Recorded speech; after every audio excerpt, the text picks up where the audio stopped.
This DJNTV show is sponsored by DJ Event Planner, Electra Voice, DJ Trivia and DJ Bingo, ProX Direct, NLFX Pro, Promo Only, Odyssey Cases, Perfect Portals, JMOZ Lighting, Instant DJ Requests, and our DJNTV Insiders. This is John Young from DJNTV. Thanks for watching.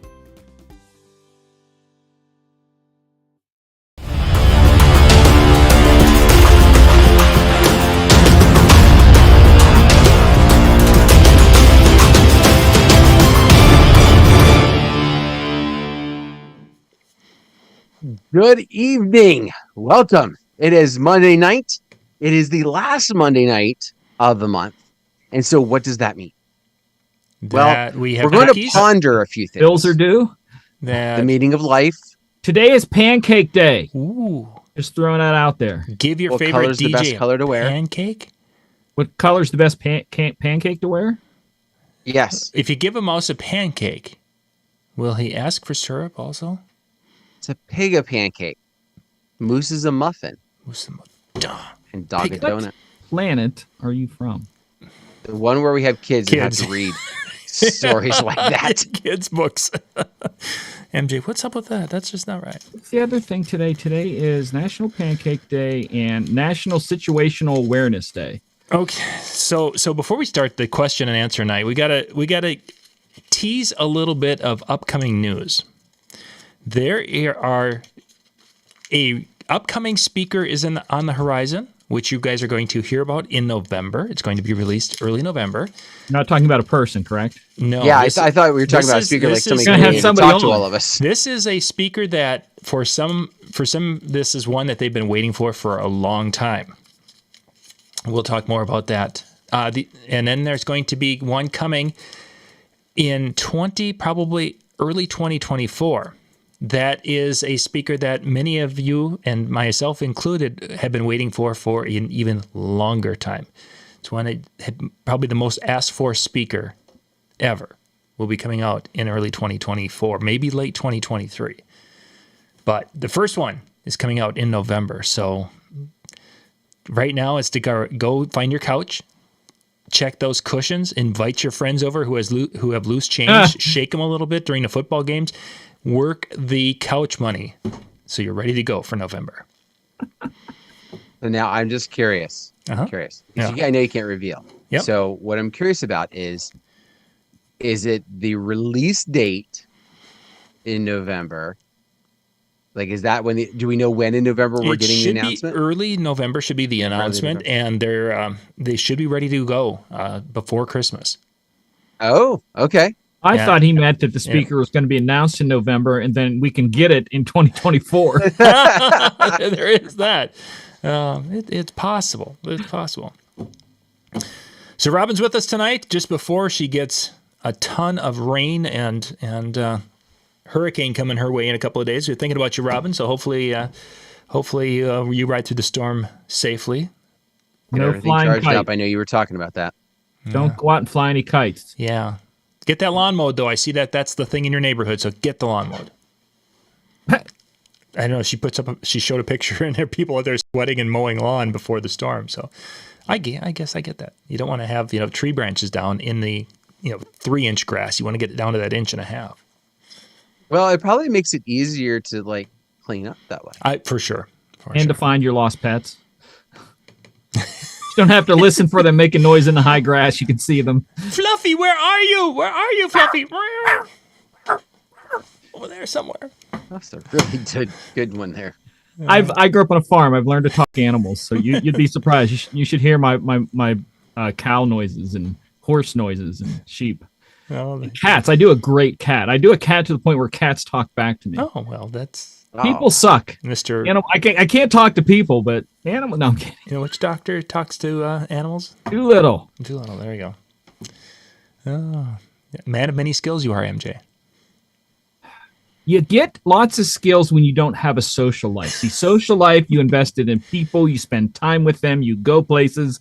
Me, I've learned to juggle. I can spin books on my hands, basketballs, all kinds of useless, pointless tricks.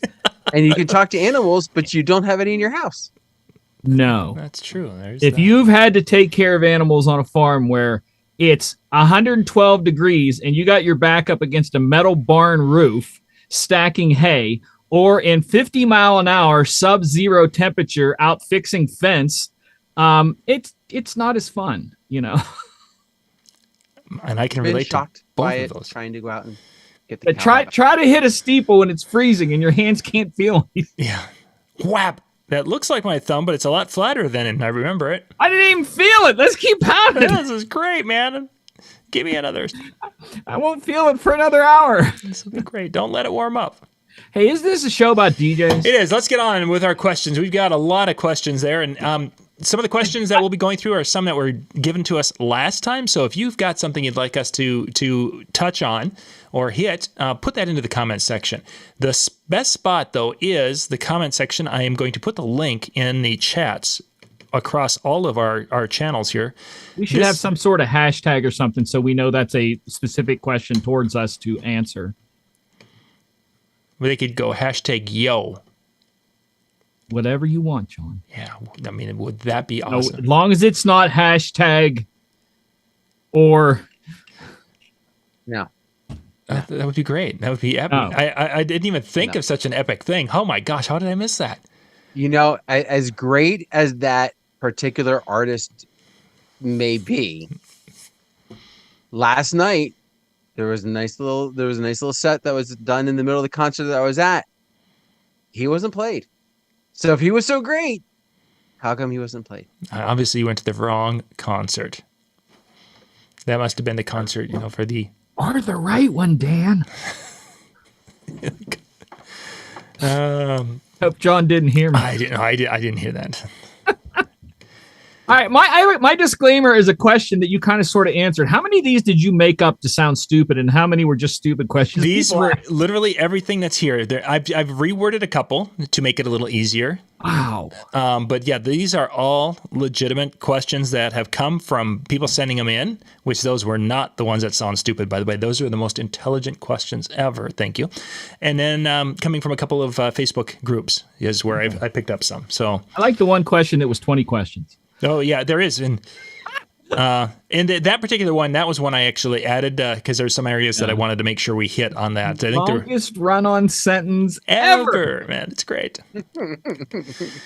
Okay, so I want to jump into there's a flashback one. I was thinking about we should start off for that one, but I wanted to maybe talk about the one about should I play my own remixes or drop in an original song, because I've actually heard this one from a few DJs over the years, but not recently until it was like a week or so ago. Someone had asked that, but it was a DJ who does some mixing on the side, which many do. I was actually surprised at how many people have done some remixing or mashups.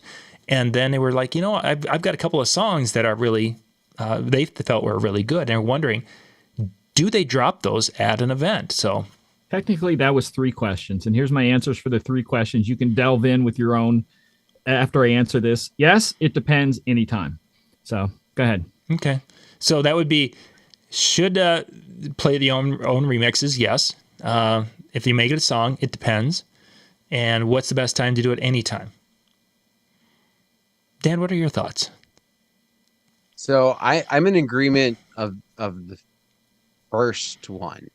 Basically, I think the remixes, the redrums, those types of pieces, I think are perfectly acceptable in most every situation, whether it's private event or whether it is, you're playing out someplace. I think both of those have the ability for you to bring those pieces in, and a lot of DJs have, do a great job of creating remixes. So why not? I mean, even if you think about it, if you're doing any type of effects when you're playing, or if you are using hot cues to jump around in a song, in some ways you're making a different version, aka a remix of it.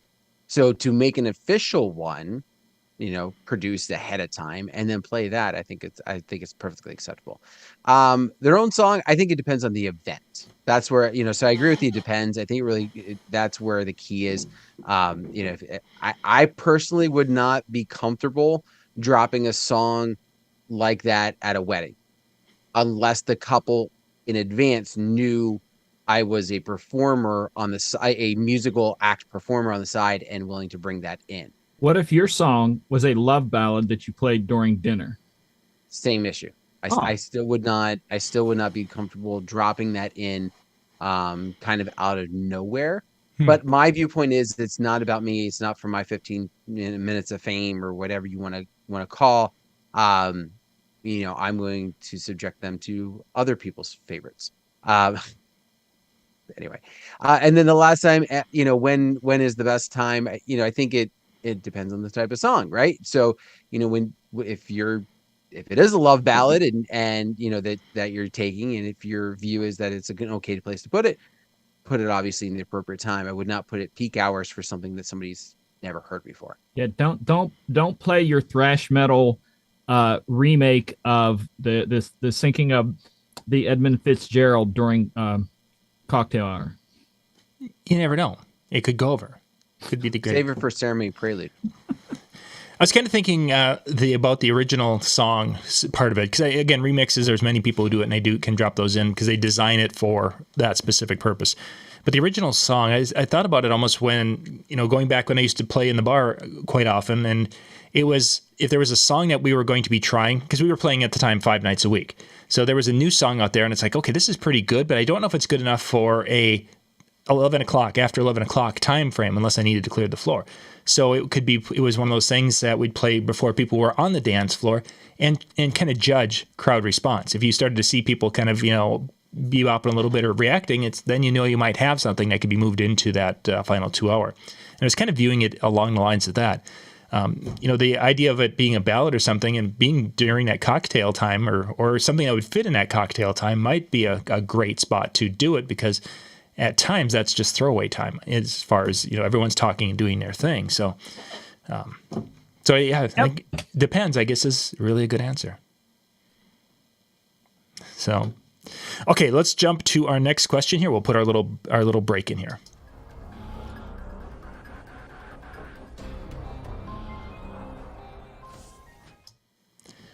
Okay, our next question. Somebody was talking about kickbacks to play, meaning that if I'm going to be playing in a venue and I book an event at a venue, or if I get a lead from someone, that they're expecting a kickback, a financial compensation for that.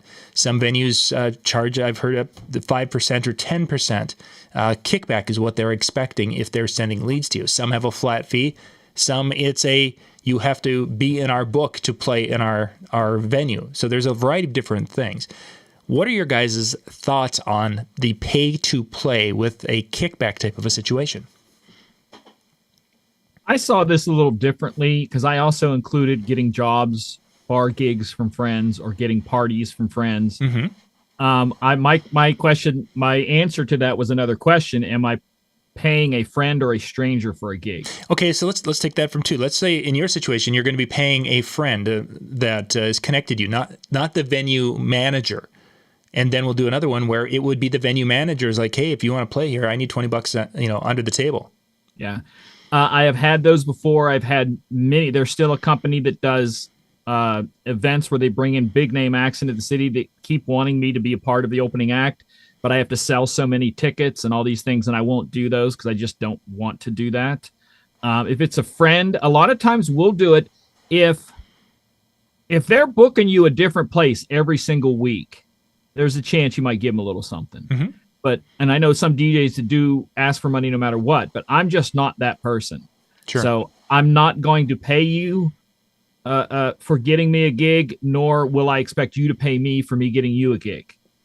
If you go and do a good job, you do a good job. If you do crap, that's on me. So I'm only going to put someone there. I'm not going to put them there to get money back. I'm going to put them there to do a good job. Mm-hmm. So it's way different than what you guys are when it comes with venues, but I'm just real hesitant on that because that can snowball to you owe me sort of thing, and I'm just not that person to be that. So, what about managers? Let's the manager kickback thing. Have you handled that when you've had?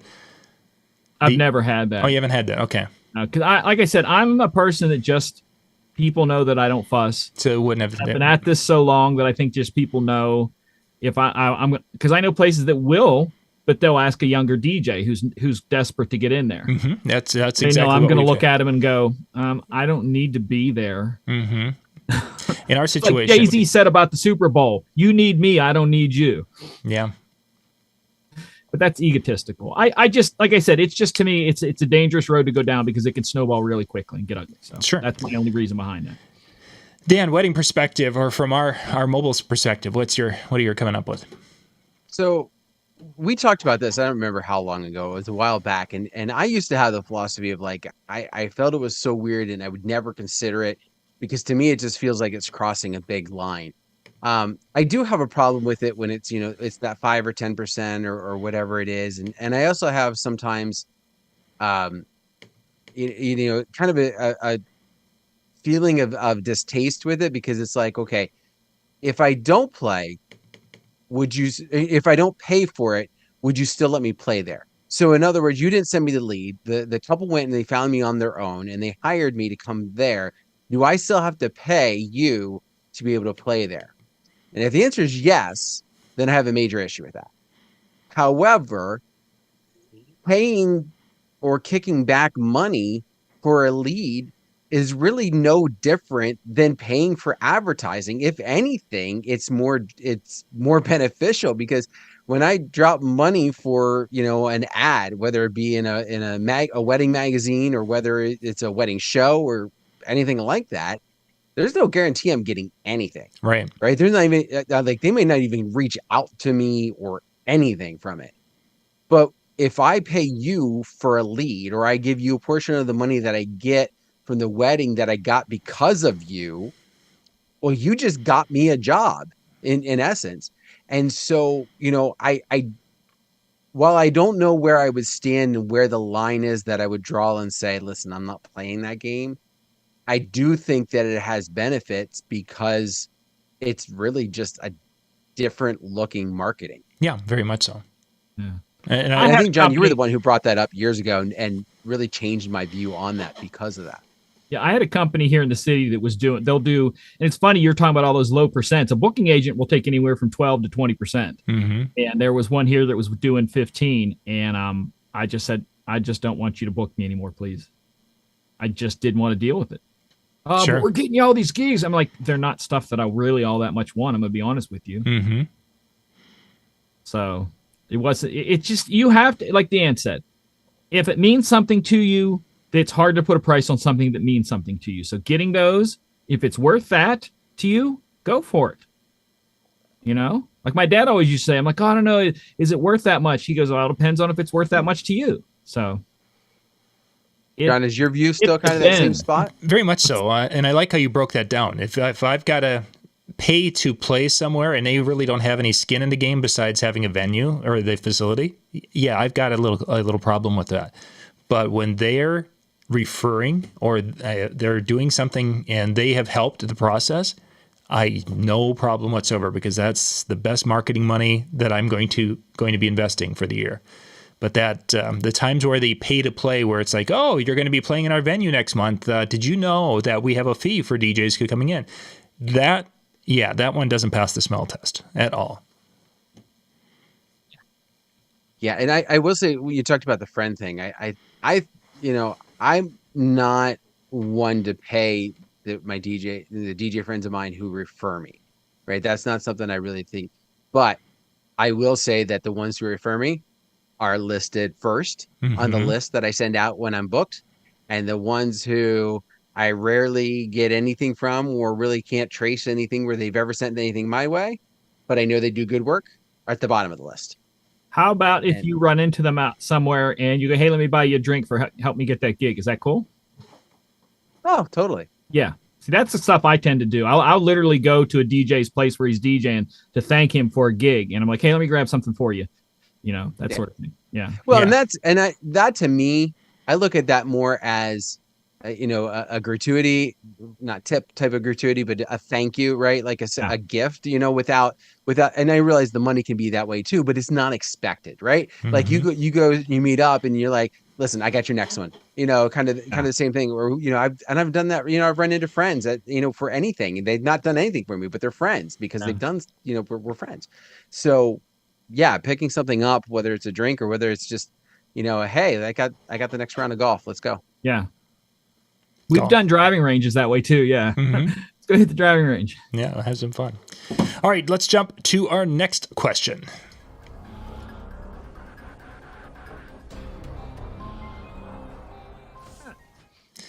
All right, our next question tonight. Somebody was talking about taking requests at an event, and they were wondering if a person takes a request the same for all guests. So if you're going to be taking requests, do you accept and prioritize them all, in essence, the same, kind of more in a how they fit into your set? Or are there some people who get preferential treatment when it comes to their making of requests? And what would that differentiation factor be? This is a dumb question. Who would have ever asked this stupid thing? I can't remember who did, but it was out there. And my answer to this, it's still going to be on your guys' side more because I think it's more tailored to the depth of the question is more tailored to what you guys do than me. My answer is cash is king. And again, in your world, that doesn't have anything necessarily to do with it. So I'm just going to let you guys run with it. So. You disappointed me. I was totally expecting two different answers from you. I didn't give either one of them? You didn't give me either one. Okay, so where did you expect me to go? How hot is she? Oh, that gets nothing from me because the pretty girls are a dime a dozen. That don't mean a thing. Okay. And then the second one was, I don't take requests. That means they got to get close. That's what I expected. They'd be like, yeah, no, I'm sorry. Well, they get close anyways. It's just, it's why I like. Maybe we should answer it for him next time, Dan. Okay. Yeah, I guess. Yes. So the next question you answer for me, Dan. Now, go ahead. That means I get to pick the question too.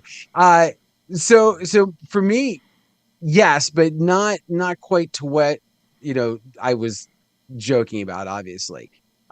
For me, when somebody comes up and makes a request, if they've been on the floor having a good time that night, I'm going to push their song request up in where it's going to fit.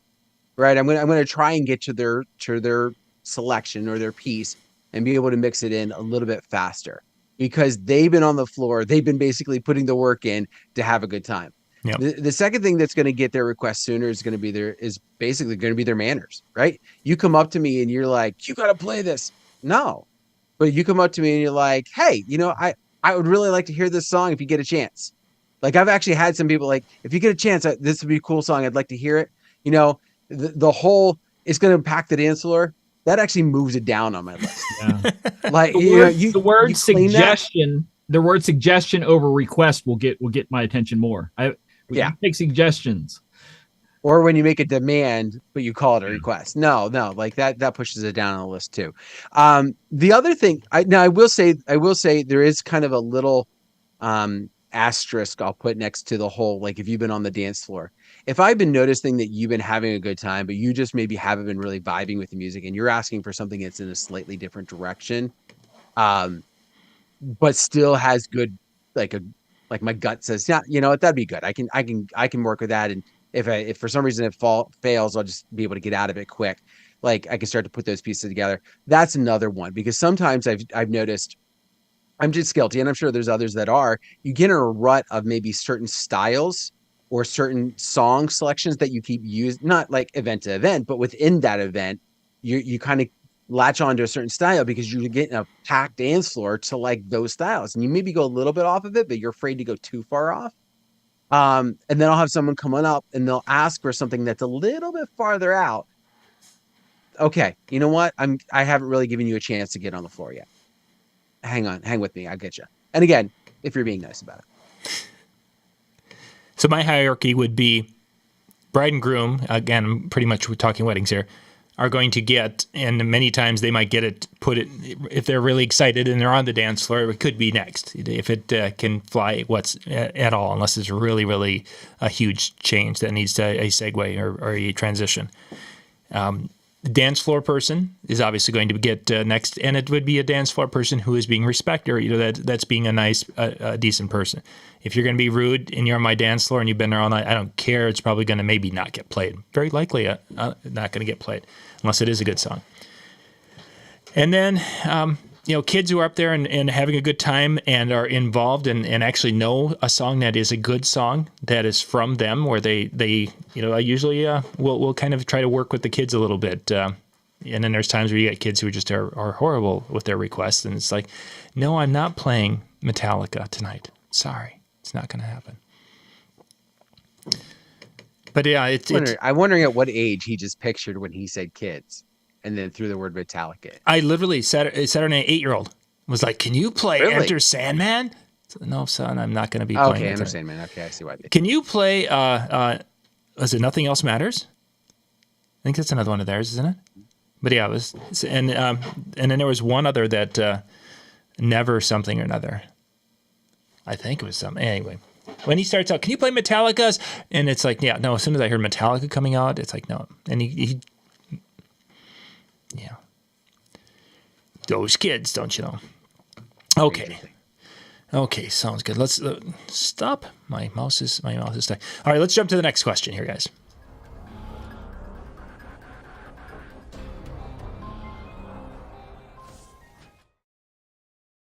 Robert just give us a sad piece.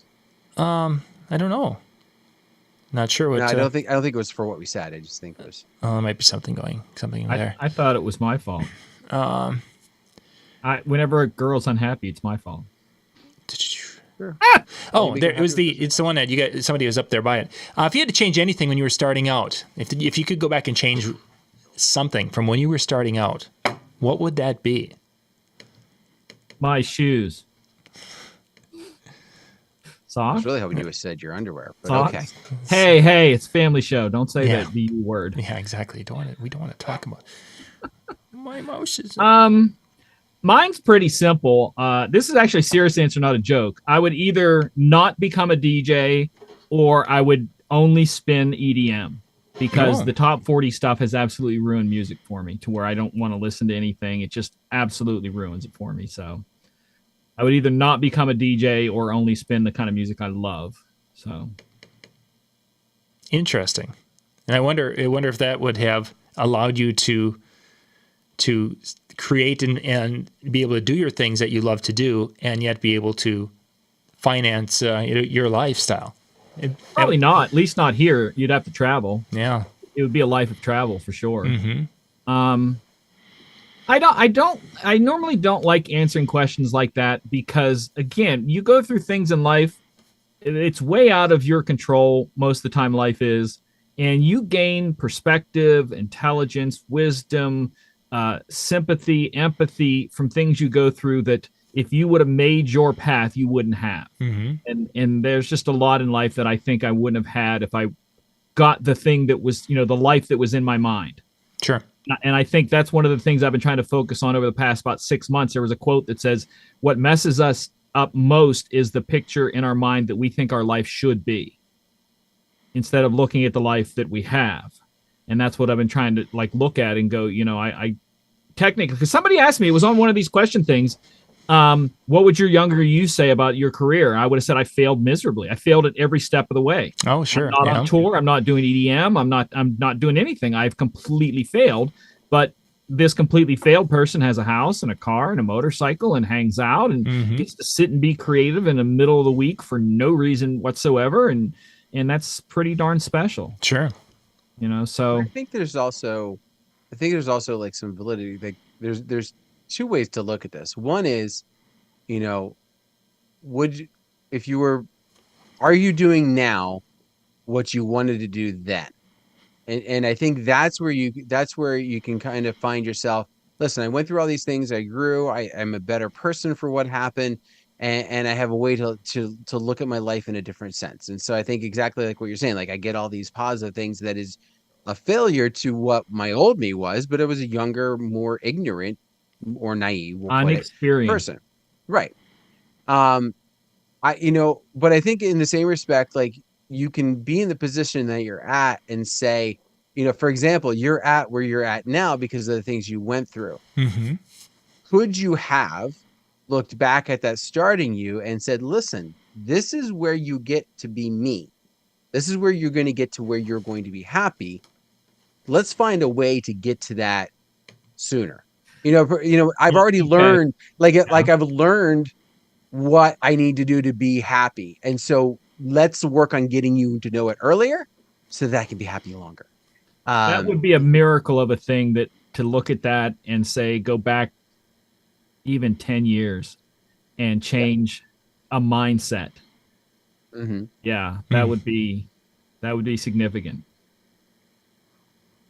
Guys, you guys went. What deep. about you, John? I want to go last on this one. Yeah, well, you guys are going deep on this. I was thinking, I wish I would have started wearing earplugs sooner and protected my hearing. I mean, we've obviously hit this topic before, but just recently is there's been discussion about hearing, and actually that's one of our questions down. Another question here, I would have started wearing earplugs.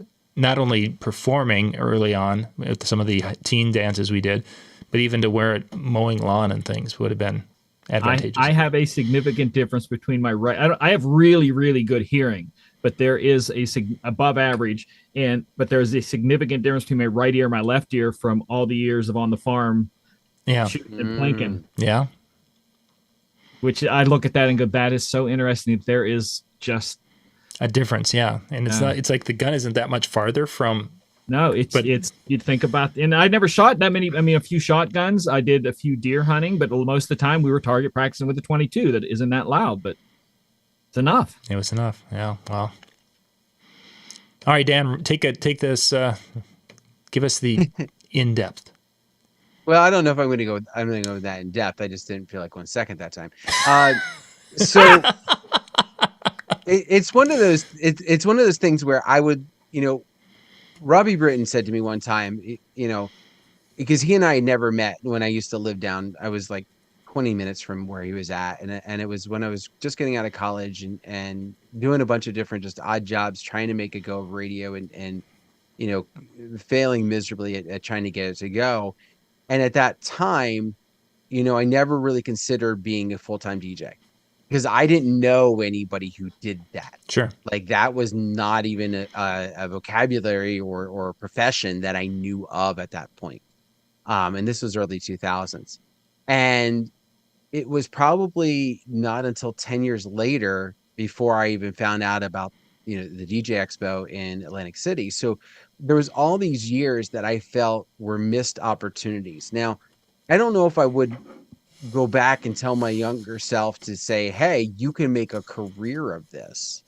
But I think I would definitely say, hey, look at these other people that are, that you can have as actual mentors that are doing this as a career. So you know how to take it serious. You know how to charge accordingly. You know how to set the bar better and make myself a better all around entertainment company.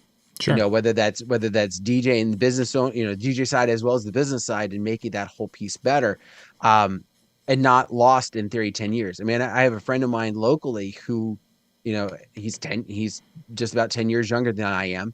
And I feel like he has such a jump start on where his career can go because of what he did and who he had reached out to, myself included, and a few others in our area, when he was like, I want to do this, and made a go of it. So that's what I would do. I would go back and at least introduce myself to these other people and get started. And if that led to full time, then that'd be a different story. Sure. But yeah. There you go. Yeah, well, that's good. Very good. All right. Let's jump to our next question.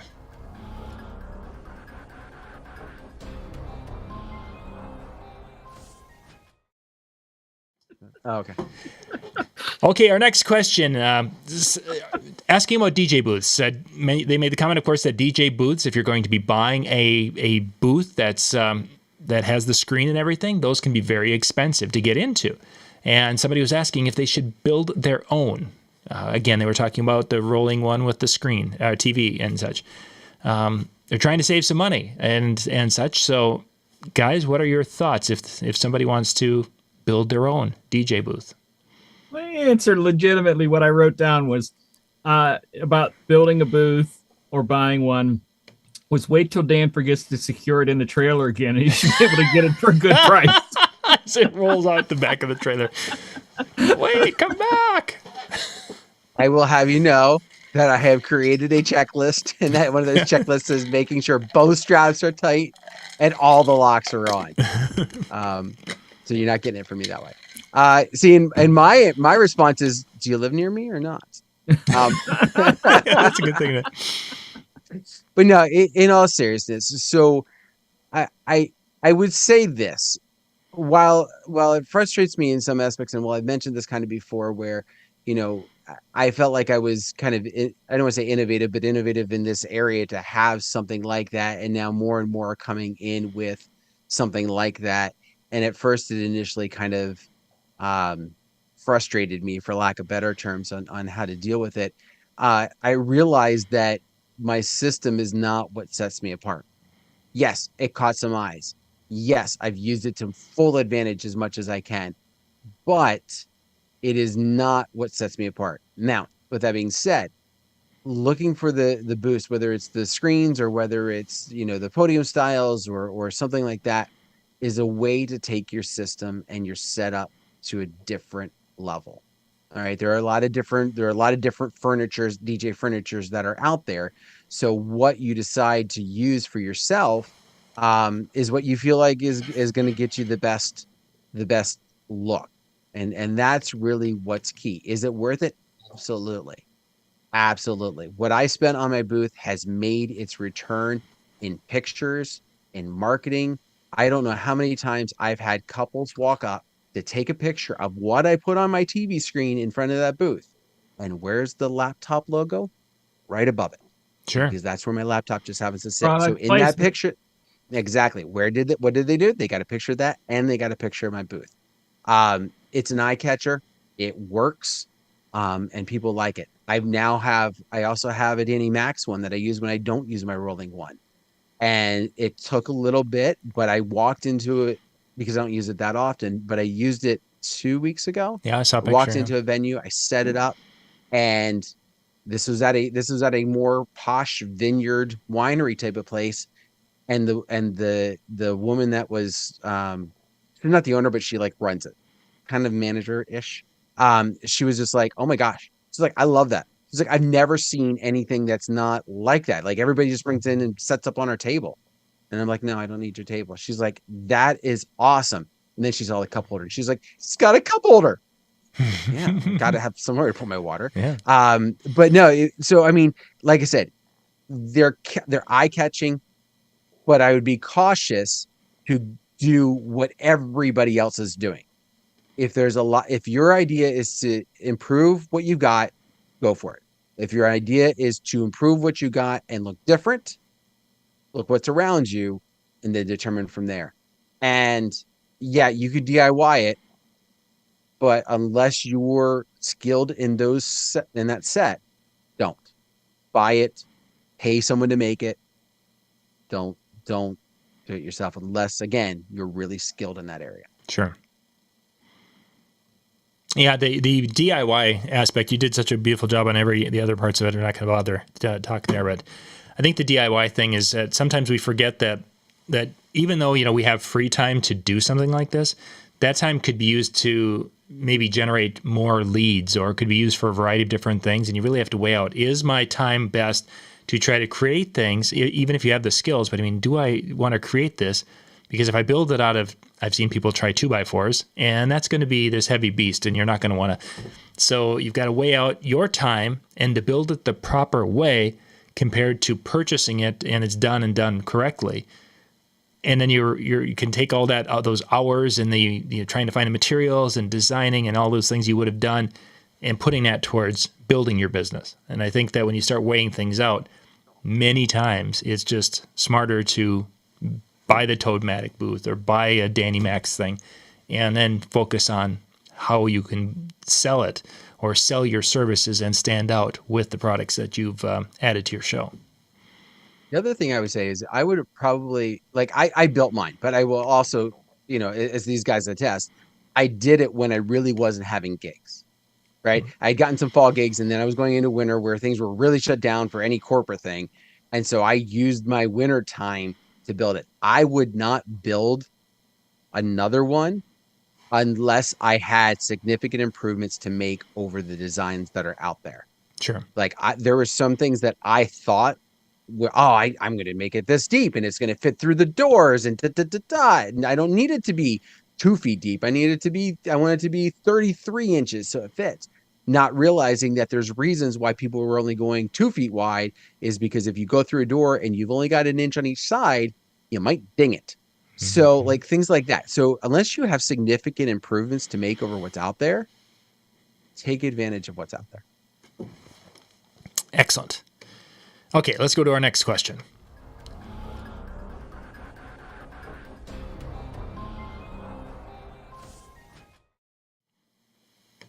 So our next question is from someone who was going to be hired to work for another DJ company. So there's another company, they've got their own company, but they needed to work under that company.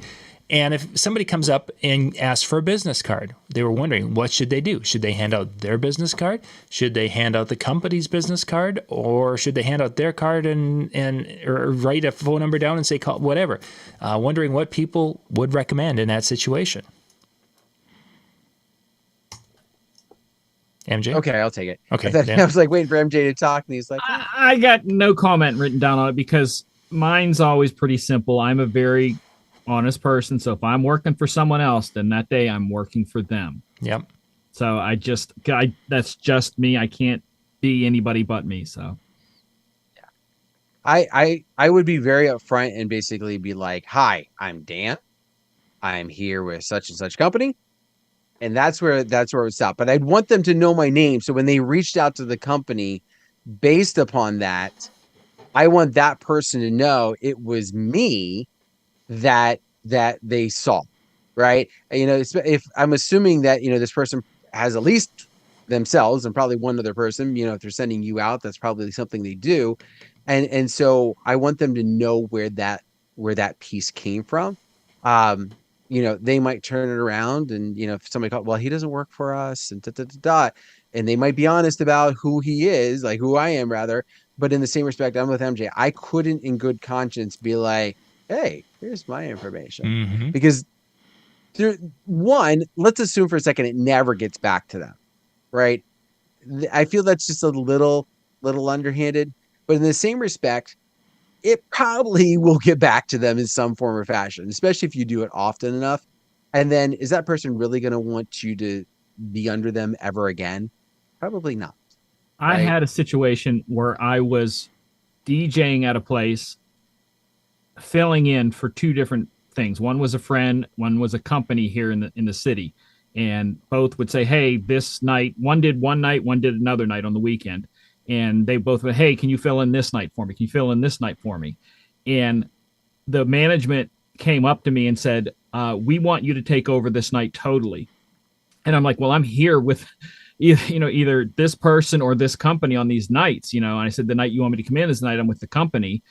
They were stopping you there. We don't want the company. We don't want you here with the company. We want you.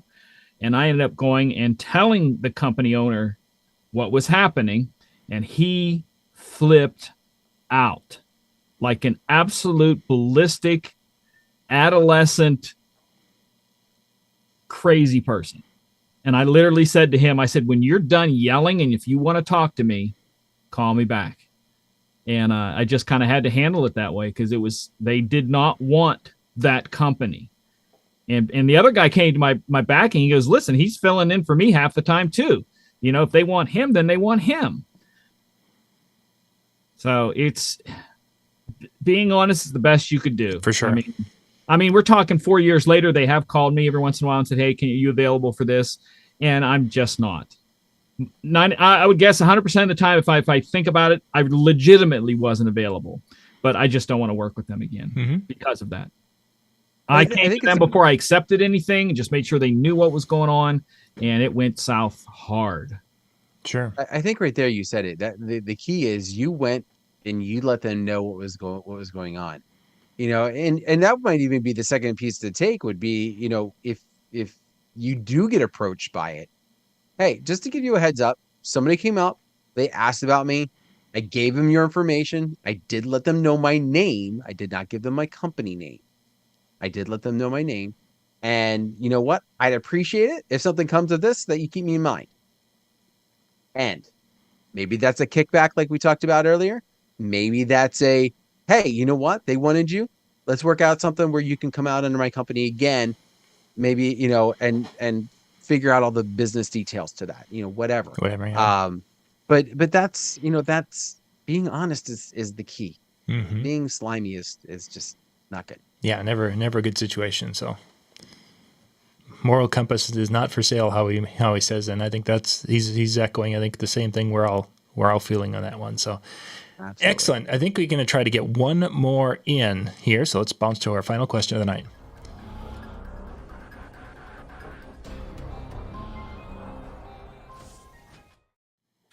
Where's that at? Okay, so the next question, or last question for tonight, is somebody was asking. They have a one room where they're going to need to start the cocktail time, but they're having to go do ceremony system at a different location. So they're wondering, how do I start? Because there's people who literally run. They sprint to their car after the ceremony's done, get in their car, and they squeal their tires, and then they're there like before anybody else. That happens up here, at least. Golf cart, whatever. So the question is how do you have music going there and when you're using your main computer, laptop, at a ceremony? Which, you know, many people only have one copy of Virtual DJ, and that's on their main computer, and they don't have two computers, to that, whatever. How would you recommend that be handled, guys? Where was that question at? Towards the top, or? It's down. It's right there. Somebody just was next to it. Yeah. But it's. I underlined it. All right, because I answered two questions on there exactly the same. One was about what do you use for music? The other one was about taking photographs. My answer is, in this day and age, if you don't have something that can play music in a separate area, I'm questioning that you shouldn't be doing this job. Because, again, I always tick people off when I say this. I'm not trying to tick you off, but literally any electronic device can do our job to a certain level. So if you just need music, even if it's put the music, the old phone there, playing songs off a list while you run and get that, come back and put it in the main thing. So you use it on the first part of the gig, use your laptop, have the other thing setting there to play music while you unhook and go back and then hook up your laptop. Anything, literally anything can play music nowadays. I have a backup phone that I keep for emergencies. I paid $60 for it. It plays music. You can wait till Amazon Prime Day and buy a Kindle that will play music for $35. What if you have a friend who is a technological person? Ask for one of their throwaway things, because their throwaway things are probably really good. I mean, I literally have in this studio 2 devices that I cannot throw away, but I never use them. One is a Chromebook, really good Chromebook. The other one is a really good Android tablet. I don't use either one of them. So if somebody were to come up and say, hey, I'll make you an offer for that, I need a second thing for that, chances are I take you up on it, because it's going to rot here. Or I'll step on it by accident because I move it here, move it there, prop it under this thing, So I think there's like anything in the world you can use with a little bit of setup to play that second part of the music. How would you guys are going to go about it a different way? I'm guessing by the way you're looking at me. Go ahead, John. So I've actually had this my last 4 weddings, because I've been doing ceremony and it's been off-site or at least outside. And I literally I want to keep. I've got my main computer that I set up because I have to buy a couple of songs. Weird, but that's just the way they've been. So the system, I've got the cell phone. It's got a Spotify playlist. It's Yacht Rock. It's got 3.5 hours of Yacht Rock playlist, and I played it numerous times. So it's a decent mix. I start that. It goes 3.5 hours. That's time enough for the ceremony to get done, and I can transfer back and forth. And then when I come walking into the venue, there is some music going. It's not too loud. I keep it fairly low, but it's there so that you're not walking into a dead room. And the staff is like, hey, it's kind of nice to have some music going during the while we're setting up. So there's a point where it's there, but not loud enough that they can't talk and do what they need to be doing when they're doing final setups and such. And it's gone over really, really well. This past weekend's wedding, it was doing its thing inside. It was raining, so I couldn't go set up. I just basically sat by the window watching it like a forlorn puppy. And the staff's back there, and they're kind of bebopping along. And a couple of times I heard him singing along to a couple of the yacht rock type songs. So it is a nice combination of using that little device to do its thing. That way, my main laptop was ready to go outside. And the second laptop, I do have a second one, but I don't bring it out because I have this fear that if I put it up and I have two laptops, that's the night that some person with their beer is going to go out there and say, hey, can you make a request? And then it just soaked both of my laptops, and I have lost both of them. So I've seen systems with all three laptops up. It looks great, but I've got this unusual fear of people dumping. If they dump a drink on my first laptop, I have laptop number 2. If I have a second controller, and these are both sitting in the truck if I need them.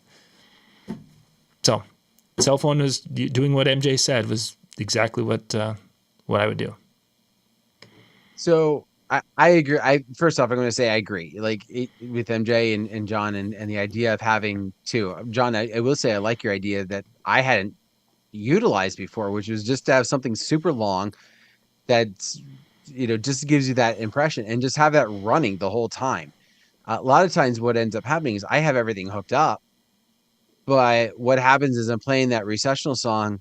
I'll go back to the venue where the main reception setup is, press play for the cocktails, then go back and then start tearing everything down. And it's a lot of back and forth where I could give myself a little bit more free time and not have to try and run ahead of the guests who got, dismissed first. So if you utilize that, I think it's a great idea. But I think it's also important to recognize that if for some reason you don't have the ability to have that second device, whether it's a phone, whether it's a tablet or something like that, first off, save the money from your next gig and then go get it. But in the meantime, there's not a terrible expectation, which is kind of sad, that the second somebody walks into that cocktail area, that there needs to be something playing. So if the only single device that you have is your main computer, and maybe it's because you've got to have your phone on you because you're getting an emergency call and you can't turn it on airplane mode, whatever.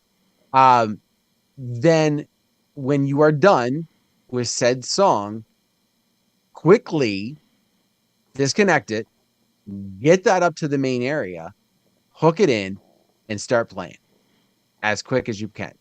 And just recognize that you need to look for ways to enable to have more than one device. If at the very least, it's your backup. Like that's what I used to do. I used to carry 2 full laptops with me. One was my regular, one was my backup. My backup was what I used for all my ceremonies, and my regular is what I used for my receptions. And that's what I did until I got tired of lugging 2, at that point, heavy laptops. Do you know of any DJs who do weddings that don't have a backup laptop? So let's not even the day of. I'm not talking about even necessarily that, but that like if their computer went down on a Thursday, they wouldn't be able to do the wedding on the weekend. Do you think there's anybody out really? Yeah, there are some. Yep, I know a couple of guys who have a laptop, and their backup is a Kindle, like a Kindle Fire. And if the laptop would go down on a Thursday, they either are buying one to put their external hard drive on, or whatever. And that's generally what their plan has been, is that they've got it set up that they could go to Office Depot, buy a laptop of any sort, and then they can install the main software, and then they got their hard drive, a couple of hard drives with all the music on it. Right. And I've seen posts of now. This one's not so much weddings. This is some more bar clientele, or bar DJs rather. But I've seen posts of like, "Hey, help me! Like my my MacBook's acting funny, and I don't know what happened, and as a result, I need to fix something for Saturday. Because I've got to play, and I've seen videos of other ones that are having a powwow session, trying to figure out or trying to fix what happened." Whether the issue is the computer or whether the issue was something else, it doesn't matter. There was an issue, and there was probably a moment of panic, especially if that had been a day or two later. Sure. I literally have 3 laptops ready to go at all times because it's my job. And if I'm hired as a professional to do my job, there shouldn't be anything that stops me from doing my job. There are also, I think, a lot of people who view this as not their job, but as a thing that pays them money.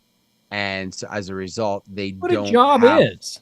I understand that, but I worded it slightly different to create the viewpoint that they don't treat it or follow it with the necessity and the importance that it deserves for what they do. And that means having a backup that is capable of actually being a real backup. How many that I'm not even talking about a good backup. I'm talking like John said, go to Walmart, buy a cheap one, do the gig. Even have that as a backup, I think is important. Anything, a used one. I know guys that buy MacBooks from 2012 and use that as their backup. It barely does what it needs to do, but that's their... The irony of that statement is we were looking at our laptops, and mine is a 2012 unit. I've never had problems with it hiccuping or anything to that effect, and Michael and I were looking, and he's got a 2016, and he was having problems with it about twice a night. It would freeze up on him, and he's like, well, what? Figured out it was a hard drive. The external hard drive was the problem, but it's like, I've been running this 2012 since I think I bought it in 13, something to that effect. It's been, and yeah, of course it's now a legacy product or whatever it is Apple says. Right. So when it dies, it gets recycled. Yeah. So. I just want to take that time to encourage you all that even if it was like Dan said, it isn't the most important job for you. The peace of mind not to have that freak out, it's worth it. Even if you have to save up a year for it. Anything, just have that peace of mind because man, you have some father of the bride breathing down your neck, Yeah. or cousin Vinny that's just, or Bubba. I don't know what your cousin's name is. I don't know where you're from. Where you're from. Depends where you're from. So. Yeah. So, but yeah, it's the peace of mind. And I think that's why I have 3. The peace of mind, just that I can just do my job and then worry about replacing it, fixing it later. Yeah. One of them I've showed you is that little Surface Book Pro. I bought it used, didn't cost much, is really not powerful, but push comes to shove, I can finish the night and then worry about the laptop at another point. Exactly. And that's why the phone stays hooked up to the system. Yeah. And if I have to, I could perform from the cell phone while the other computer's getting which I've seen guys even do that in the clubs where they'll just have their phone there and have when people, can I plug my phone in? No, but they'll have something set up for themselves in case that happens. They need to reboot the computer. They have a mix set there, so it just, these little things keep you peace of mind. So yeah, if you can. Gentlemen, we need to wrap. It's almost Howie time. So, okay. Tomorrow night, we're not going to be doing a Tuesday Night with Ben Stowe tomorrow night. I've got some things going on tomorrow evening, so it's our last Tuesday of the month anyway. So we've had our other shows, and then we'll be back in October with the Tuesday Night with Ben Stowe show. So tomorrow night there will be a music and mixing show that will be going up at 9 o'clock Eastern. Then they'll be doing the recording at 10 o'clock Eastern at the Chill Room, DJNTV.com/chill. That's what's going to be going on next with Hanging with Howie. He's going to be talking health insurance and the full-time DJ and what you do when it comes to that. He's got some folks that we'll be talking with this evening. Then Wednesday night we've got the Hanging with Howie from a couple of weeks ago. That'll be streaming Wednesday night. And I don't think I'm going to be able to get the part 3 of the how do you price your DJ services up this week. I think we've got an editing the audio for some reason didn't come through properly, and it's like out of sync, and like it just started stretching. Yeah, Michael's like, I could fix it, or you could just redo it, and I think I'm going to just redo it. So anyway, that should be it for this week, and then, we'll be back to you next Monday night. And we're into Rocktober. Yeah, October's here already. Crazy. And people can't wait for Speaker November. Yes. All right, so... Anyway, on that note, have yourself a wonderful, wonderful evening. If you hope you learned something, if not, hopefully you just laughed at us and called us crazy. We enjoy having you with us. Have yourself a great night. We'll see you next time. Good night, everybody.